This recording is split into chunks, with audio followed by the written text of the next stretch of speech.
రాష్ట్ర మంత్రివర్గ విస్తరణపై కసరత్తు తుది దశకు చేరిన కొందరు నాయకుల ప్రయత్నాలు ఆగడం లేదు. మరొక వైపు మంత్రివర్గ విస్తరణలో తమకు కూడా అవకాశం ఇవ్వాలని మాదిగలు, లంబాడీలు కోరుతున్నారు.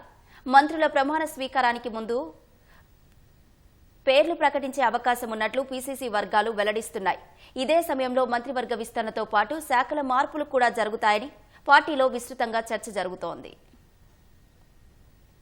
రాష్ట్రంలో కాంగ్రెస్ పార్టీ ఏర్పాటై 15 నెలలు దాటింది. సీఎం రేవంత్ రెడ్డితో పాటు 12 మంది మంత్రులు ఉన్నారు. ఎమ్మెల్యేల సంఖ్య ఆధారంగా మరో 6 మంత్రుల ఏర్పాటుకు అవకాశం ఉంది. కానీ ఈ 6 మంత్రుల ఎంపిక విషయంలో చాలా కాలంగా ఏకాభిప్రాయం కుదరలేదు. దీంతో ఎప్పటికప్పుడు మంత్రివర్గ విస్తరణ వాయిదా పడుతూ వస్తోంది. రాష్ట్ర వ్యవహారాల ఇన్ఛార్జ్ మీనాక్షి నటరాజన్ బాధ్యతలు తీసుకున్న తర్వాత పార్టీ పరంగా చేపట్టాల్సిన కార్యక్రమాలను వేగవంతం చేశారు. అధికారంలో ఉన్న పార్టీ క్షేత్రస్థాయిలో బలహీనపడుతుండటంతో ఏఐసీసీ తీవ్రంగా పరిగణిస్తోంది. మంత్రివర్గ విస్తరణతో పాటు పీసీసీ కార్యవర్గ రూపకల్పన, నామినేట్ పోస్టుల భర్తీ తదితర అంశాలపై రాష్ట్ర వ్యవహారాల ఇన్ఛార్జ్ మీనాక్షి నటరాజన్ ప్రత్యేక దృష్టి సారించారు. ఇప్పటికే పార్లమెంట్ నియోజకవర్గాల వారీగా నాయకులతో అభిప్రాయాలు తీసుకుంటున్న మీనాక్షి నటరాజన్ తాజాగా డీసీసీ అధ్యక్షుల నుంచి కూడా పూర్తిస్థాయి సమాచారం తీసుకుంటున్నారు. ఇదే సమయంలో రాష్ట్రంలో ఖాళీగా ఉన్న 6 మంత్రులను మంత్రివర్గంలో చేర్చుకున్నట్లయితే మరింత పటిష్టంగా రాష్ట్రాన్ని పరిపాలించేందుకు అవకాశం ఉంటుందని భావిస్తున్నారు.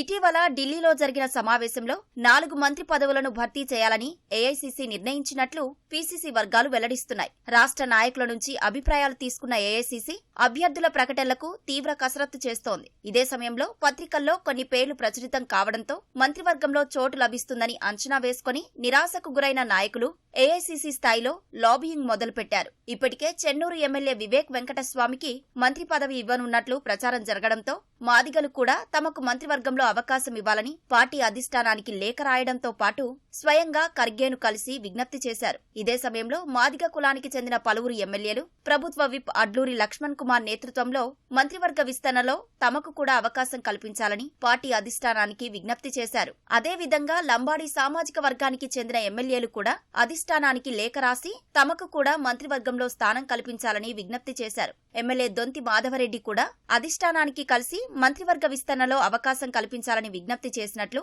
పార్టీ వర్గాలు చెబుతున్నాయి. మంత్రివర్గ విస్తరణ కొంత ఆలస్యమయ్యే అవకాశం ఉందని పీసీసీ వర్గాలు అంచనా వేస్తున్నాయి. ఏప్రిల్ 3వ తేదీన మంత్రివర్గ విస్తరణ కార్యక్రమం ఉంటుందని పీసీసీ వర్గాలు వెల్లడిస్తున్నాయి. ఒకవేళ ఏదైనా కారణం చేత వాయిదా పడినట్లయితే తిరిగి ఏప్రిల్ 8వ తేదీన మంత్రివర్గ విస్తరణ ఉంటుందని కాంగ్రెస్ శ్రేణులు చెబుతున్నాయి. ఇదే సమయంలో మంత్రుల శాఖలు కూడా మారే అవకాశం ఉందని పార్టీ వర్గాల్లో విస్తృతంగా చర్చ కొనసాగుతోంది. ప్రధానంగా 4 నుంచి 5 మంత్రుల వద్ద ఉన్న శాఖలు సర్దుబాటు చేసే అవకాశం ఉందని భావిస్తున్నారు. కొందరు మంత్రులకు కీలకమైన పెద్ద శాఖలు ఉండడంతో పాలనాపరంగా పూర్తి స్థాయిలో సమయం కేటాయించలేకపోతున్నట్టుగా భావిస్తున్నారు. మరోవైపు కొందరు మంత్రులపై ఆరోపణలు వస్తున్న నేపథ్యంలో కూడా మంత్రివర్గ విస్తరణ సమయంలో శాఖలు మార్చే అవకాశం ఉందని పార్టీ వర్గాలు చెబుతున్నాయి.